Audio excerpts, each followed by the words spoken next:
Tantor Audio, a division of Recorded Books, presents The Touch of Love by Meara Platt.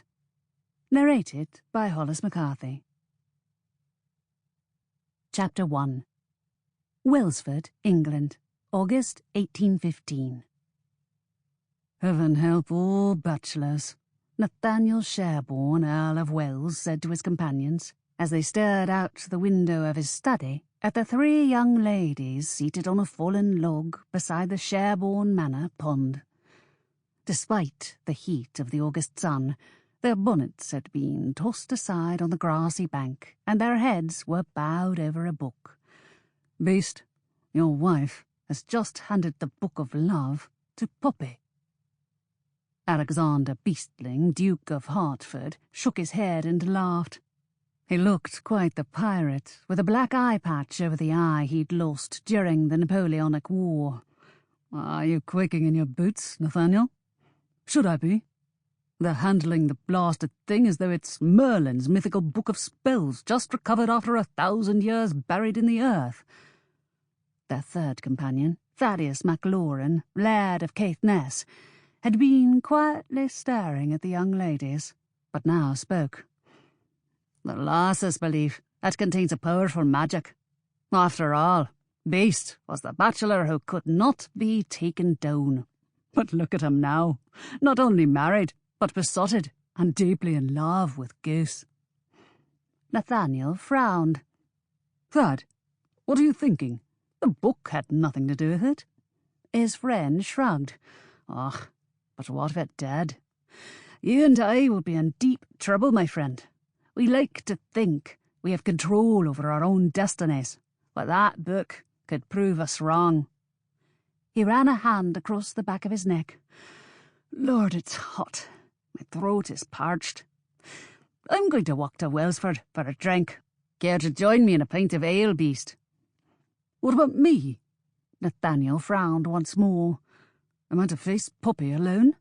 Not that I'm afraid of the girl. She's pretty, of course. Who wouldn't be enchanted by those big blue eyes and dark curls? But she's like a sister to me. I've known her for most of my life." "Death knell," Beast teased. "They're conspiring to make you Poppy's test frog. I was Goose's, and look where it got me." Nathaniel folded his arms across his chest. "I'm up for the challenge. As I said, I've known her forever. I'm not going to fall for her simply because you fell hard and fast for your wife." Besides, he had bigger problems on his mind, and wasn't about to add Poppy Farthingale to his already thorny complications. Thad returned his gaze to the pond. "You'd better not fall in love with Poppy, or I'll be doomed. That would leave me with your sister, and you know how much Loopy hates me." Nathaniel sighed. "She doesn't hate you. At least, she wouldn't if you stopped provoking her at every turn. Calling her Penelope instead of Loopy would help, for starters." Thad grinned. "But where's the fun in that? Besides, Beast never called Olivia by her given name. She's always been Goose to him, and she has never minded. Bollocks, they're looking this way. They're coming for you, Nathaniel." He slapped his friend on the shoulder. "Come on, Beast. Let's head to the Golden Heart before they spot us. We'll go out the back way." They both cast Nathaniel parting grins as they strode to the door. "Cads," he called after them. "You can't leave me alone with the three of them." "Join us afterward. We'll save you a pint." Beast was unable to stifle his mirth. "Assuming you survived Poppy's first onslaught." "The girl is harmless, and I'll prove it to you. I'll prove it to all of you," he shouted after his friends who were deserting him like rats on a sinking ship. "Blast it," he muttered after they'd left. "She's never been kissed, and she thinks to seduce me? Ha! I'll show you all." Nathaniel strode into the entry hall and casually leaned his hip against the elegant table that stood in its centre. He folded his arms across his chest and fixed his expression to appear bored and unaffected. "Good morning, Nathaniel," his sister said, walking into the house with her bonnet in hand. and an irritating smirk on her face. Beast's wife, Olivia, cast him a similar smirk. He bowed his head to acknowledge her presence. "Morning, Goose." "Is my husband still here, or has he fled to Wellsford?" She was so cheerful she practically chirped. He arched an eyebrow. "He's fled to town with Thad." She shook her head of ginger curls and sighed. "The cowards! Come on, Penelope. Let's go find them. Poppy, will you come with us? Leave the book upstairs. It's too valuable to tote around town." "Yes, I'd love to. I hear Captain Gordon is visiting Lord and Lady Plimpton again. I hope we run into him. I'd love to hear more about his adventures." She hurried upstairs, without so much as a nod in Nathaniel's direction. He turned to scowl at his sister. "When did Poppy meet Plimpton's nephew?" "Last month, and again at Olivia and Beast's wedding last week." She rolled her eyes as though Andrew Gordon's arrival was something he ought to have noticed. "Don't you remember him? You hosted their breakfast and invited everyone in Wellsford to attend. He looked quite dashing in his regimentals. Why are you surprised that Poppy is eager to see him? He danced 2 dances with her, and couldn't take his eyes off her the entire day." "Gordon is a horse's arse. She can't seriously choose him as the man she wishes to marry." "And why not?" Penelope tipped her chin up in that irritatingly indignant manner she'd perfected. "Do you have a better man to suggest? Such as yourself, perhaps?" "Put the absurd notion out of your head at once." "Then why are you so put out? You ought to be relieved that she has no interest in you. So you needn't worry that we'll interfere with your courtship of Charlotte Winthrow." "Lady Charlotte will arrive at the end of the week with her father." He clenched his teeth to stem his annoyance, knowing his sister was purposely goading him. "Be nice to her. She isn't a dimwit." "I never said she was." "You implied it with that look." He said no more, as Poppy came bounding down the stairs, her steps light and carefree. "I'm ready." Her cheeks were pink from rushing to drop off the book in a bedchamber and hurrying back to her friends. Perhaps they were also pink from a time spent in the sunshine. Her gown was a pale blue confection that looked quite fetching on her, and brought out the crystal blue of her eyes, and the lushness of her long dark hair that was loosely pinned up at the moment. Not that he was looking at Poppy or suddenly noticing anything about her. Certainly not her lips, or that they were slightly pouty and her lower lip had a nice plump fullness that would make kissing them quite pleasant. He shook off the thought. She was merely his sister's friend. Poppy finally deigned to acknowledge him, casting him a warm-hearted smile. "Will you join us, Nathaniel?" Is it a trick question? Was she about to test one of the spells she'd read in the Book of Love on him? Why was she smiling at him? No matter. He was ready to meet the challenge. "Yes, I think I will." Poppy cast him another sweet smile and continued out the door. In truth, she'd always been a pleasant girl, but she was now in possession of this book, and he feared it would turn her into... what? An irresistible siren? A dangerous seductress? Hardly likely, since the girl had no experience whatsoever. Did she understand the first thing about men? He doubted it. Not that he cared, one way or the other, but she was a guest in his home, and it was his duty to make certain she did not get into trouble. Right now, he had enough on his mind, and did not need Poppy's attempts to find love compounding his worries. There was nothing he could do about the other concern at the moment, but the Book of Love in innocent hands was dangerous, and Poppy was still an innocent. He fully intended to keep her that way. Andrew Gordon was not going to get his lecherous hands on her. "Why are you frowning?" his sister asked. falling back to walk beside him as they strolled along the shaded hedgerow paths toward Wellsford.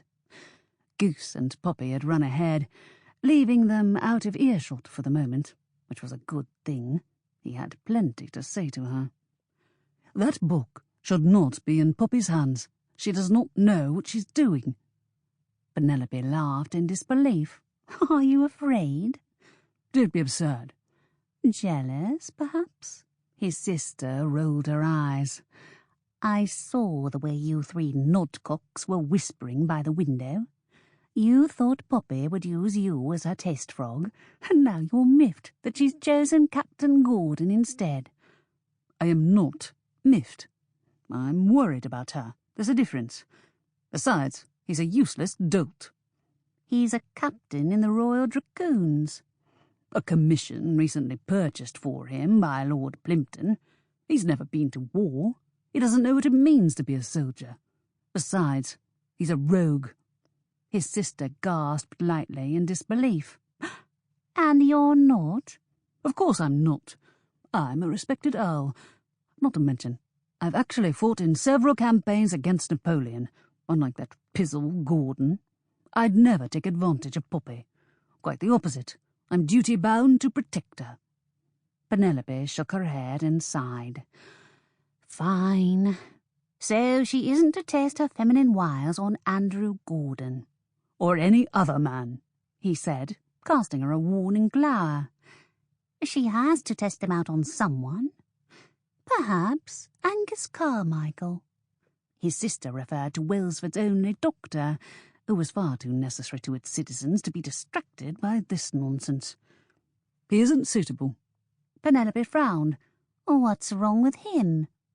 "Nothing. In truth, Nathaniel liked him." "I thought you wanted her to find someone with a title." "I do, but Poppy is reluctant. She isn't convinced she would make a proper wife to a nobleman. I think she'd make an excellent countess." "Stop beating that drum. I am not going to marry your friend." "Then what about the vicar for Poppy? He's also a good man." "Adam Carstairs? He isn't suitable either." "Why not?" "He's obviously struggling to save his soul," which was a preposterous statement to make, and would not commend him to the higher authority. "Besides, she can aim higher." "Which brings us back to you. Fine, we're agreed then. She'll test the Book of Love out on you. I'll let her know that you insisted upon it." Penelope ran off before he had the chance to stop her. Bollocks. There were times he wanted to throttle his sister. He watched as Penelope whispered something in Poppy's ear, and the girl turned to him in surprise. Her big blue eyes grew wide as saucers, and she pursed her lips in obvious displeasure. Poppy walked toward him, still frowning. "Penelope says, you've forbidden me to kiss Captain Gordon." "Dear heaven! Who said anything about kissing?" A warm breeze blew across her curls, lightly nudging a few out of place. "Of course I forbid it." He tucked a wayward strand behind her ear as he spoke to her. It was the natural thing to do. He'd known Poppy forever, and there was nothing wrong with treating her as he would his own sister. "You're a guest in my home, and therefore under my protection. What would your parents say if I allowed that bounder to kiss you?" "I would be kissing him." "It's the same thing. You are not to lock lips with that man. Your parents would expect me to do all in my power to stop you." "My parents?" She laughed and shook her head. "I adore them, of course, but I'm not sure they realise I'm here at Sherbourne Manor with you, and not at home. There are a lot of Farthingales, and after a while every head of dark hair and face with blue eyes begins to look the same. I would not be surprised if they counted my sister Violet twice." "Thinking she was you?" She cast him a disarming smile. Poppy always did have a pretty smile, but that did not excuse her idiotic plan to kiss Andrew Gordon. "You are not to go near that man." "Honestly, Nathaniel, He isn't an ogre. He's quite nice, actually. She had beautiful eyes, too. He'd looked at her often, but why hadn't he noticed this before? Perhaps it was the way the sun glinted on her hair and face just now, seeming to light up her eyes. I'm sure he wouldn't mind if I kissed him. You are to kiss no one. But me? Hellfire, that wasn't right. Where did that thought come from? Well, that won't work. How am I to test the findings in the Book of Love if I can't? Come to me if you have any questions. I'll answer them for you. I'm not seeking answers. I'm seeking experience. Mother in heaven, are you mad? He wanted to put his hands on her shoulders and shake her soundly. Olivia says that merely reading about the 5 senses won't do. That to fully appreciate the power of the book, I must perform tests for each sense. Perform them? On a man? Did you just growl at me? For pity's sake. How else am I to learn about the 5 senses? You know, the sense of sight, smell, hearing, taste, and touch. She paused a moment, as though expecting him to respond, and then continued when he merely frowned. She says the senses of taste and touch are the most dangerous, and should not be tested all at once. She recommends I start with the sense of sight first. That seems harmless enough, don't you think? He tried to remain calm as they continued to walk along the hedgerows, wondering why he'd allowed himself to be drawn into Poppy's experiments. But to allow this innocent around any other man was a recipe for disaster. Much of the road was covered in shade cast by tall trees, whose branches were lush with green leaves. It made for a pleasant walk, even though it was late morning and the sun was shining brightly against the blue sky. It made for a pleasant walk, even though he found this conversation with Poppy most irritating. He paused when Poppy suddenly stopped and began to turn slowly while in the middle of the road. "What's wrong now?" "Nothing, Nathaniel. Did you just growl at me again?" "I was practicing the sense of sight, looking at my surroundings and doing my best to really take notice." She stopped turning and looked up at him. "Try it, why don't you? Even this road is quite lovely, lined with ancient stone whose crevices are filled with dark green moss. There are tall trees and vibrant green meadows dotted with yellow and purple wildflowers in the distance, and a stream with crystal-clear water runs through the meadows." He followed her gaze, but said nothing. "Give it a try. What do you see?" She stared at him in expectation. "This is a silly game. The others are getting too far ahead of us. Let's walk on." She sighed. "Do you want to know what I see when I look at you?" "An arse?" "No." "A tall, nicely built man with dark hair and silvery green eyes, and worries that he's trying to hide from his family." "I am not worried." He crossed his arms over his chest and frowned at her, but he knew she still saw through his lie. When had she become so perceptive? And how much could she tell simply by looking at him? "I also see intelligence in your eyes, strength of purpose, kindness, honour." She blushed, no doubt realizing she'd said too much. He liked her flattering description of him. After all, he prided himself on doing his best for his family and those who worked for him. He cared about his neighbours and the residents of Wellsford. That Poppy realized it and admired him for it was quite satisfying. But she didn't know the rest of it, and would be quite scandalized once she did. "What do you see when you look at me?" she asked. He was about to say a moppet with unruly dark curls and big blue eyes. But there was a thoughtful intelligence about her that he'd never noticed before. He eyed her from top to toe, and didn't like the way his heart began to thud within his chest. "What do you think, Nathaniel?" Think? He wasn't thinking. He was suddenly caught off guard. Poppy was beautiful. Stunning, actually. Why hadn't he realized it before? The sun's in my eyes. I can't see you clearly. Let's put it off for later. Very well. She shrugged her shoulders and resumed walking into town. It is amazing what one sees when one bothers to look closely. Or rather, what one misses when one isn't really looking carefully. I think that is the strength of the Book of Love. It makes you aware of things. It makes you feel sensations you've overlooked for most of your life. Right.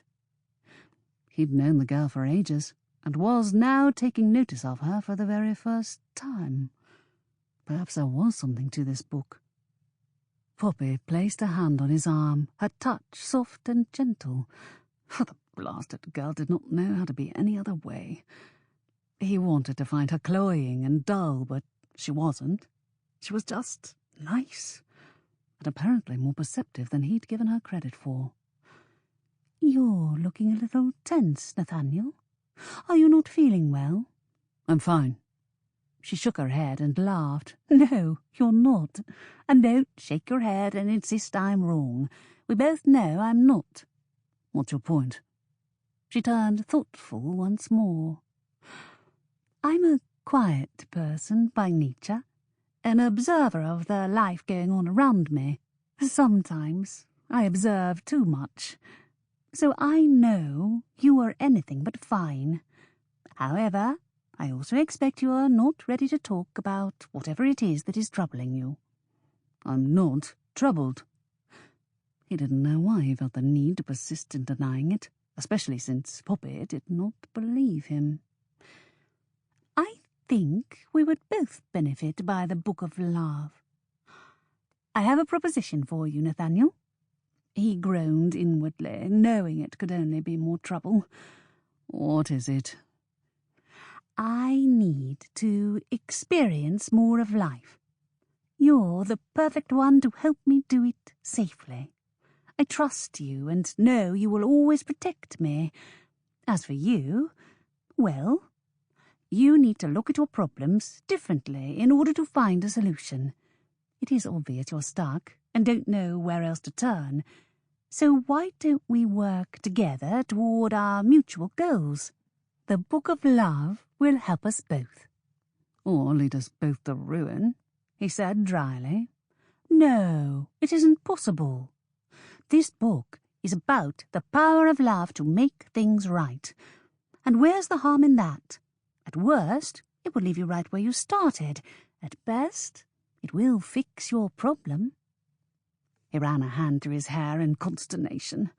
He would move heaven and earth to make his problem go away, but there was no solution to this mess. "No," she sighed. "Very well, suit yourself. But I shall be reading that book tomorrow morning by the pond. Join me or don't. It is entirely up to you." "And if I don't?" "Then I shall kiss Andrew Gordon." "He's a horse's arse. Blast it, Poppy." He could do nothing for himself, but he wasn't about to allow Poppy to be ruined by that scoundrel. Not his Poppy. Well, she wasn't really his. "Very well. I'll join you. I'll give you 4 days to work whatever mischief you intend on me. 4 days and no more. We're done with those stupid spells in the Book of Love once Lady Charlotte arrives. Agreed?" She nodded reluctantly. "Agreed." Nathaniel groaned inwardly. Why did he feel as though he'd just struck the worst bargain in his life? Chapter 2. Nathaniel, Test Frog, Day 1. Go, low brain connection. Poppy walked to the Sherbourne pond after breakfast the following morning with the Book of Love tucked under her arm. She absently nibbled her lip, worried that Nathaniel had changed his mind since he'd been missing from breakfast, and was nowhere to be found in the house either. Her concern was for his sake, not hers. His worries were eating at his insides, although he'd managed to maintain a calm and unperturbed facade whenever in the company of family and friends. What was he hiding? She would figure it out in time, for this was her curse, to be able to sense when things were amiss. Observation was her strength. Never actively participating was her weakness. But she had to act now. Penelope Sherbourne was her best friend. She would never allow anything bad to happen to her or her brother. "Nathaniel, you're here. I'm so glad." He was bent down on one knee, lost in thought while gazing out over the water. He had crouched low so that she did not immediately notice him behind a row of shrubs along the bank of the pond. When he rose and strode toward her, she noticed his casual attire. Buff breeches, a white cotton shirt, brown leather vest, and weathered brown boots. "I said I would join you." "And you never break a promise." The flash of pain in his eyes was unmistakable. Ah, he'd broken a promise, or was about to do so, and this was the root of his anguish. What had he promised? And to whom? He avoided her gaze and glanced at his clothes. "The grist mill needed repair. My workers did the hard part. I merely supervised." She nodded. "Is that how you got those blisters on your hands? By supervising?" He laughed softly and shook his head. "I may have helped a little." She smiled at him as she took a seat on the fallen log beside the pond. A majestic oak towered over it, and offered plenty of shade to keep them cool under the heat of the summer sun. The grass still carried the scent of dew, although most of it had dried off. "More than a little, I suspect. You seem to enjoy physical labour." As he drew closer, she noticed that his shirt was damp in spots and sticking to his body. It outlined the contours of his hard muscles and the taper of his trim waist. Beads of perspiration had formed across his brow. Perhaps it was water that he'd splashed across his face and neck to cool himself down. "I'll ride back later to make certain it's properly working." Poppy nodded. Whatever this important promise he'd made, it had nothing to do with his estate. Sherbourne Manor was a beautiful home nestled in the Cotswolds, just outside the town of Wellsford. He was the Earl of Welles, and as such owned the charming town and most of the surrounding land. The farms and mills were thriving, and Wellsford was a bustling hive of activity. "Sit next to me, Nathaniel.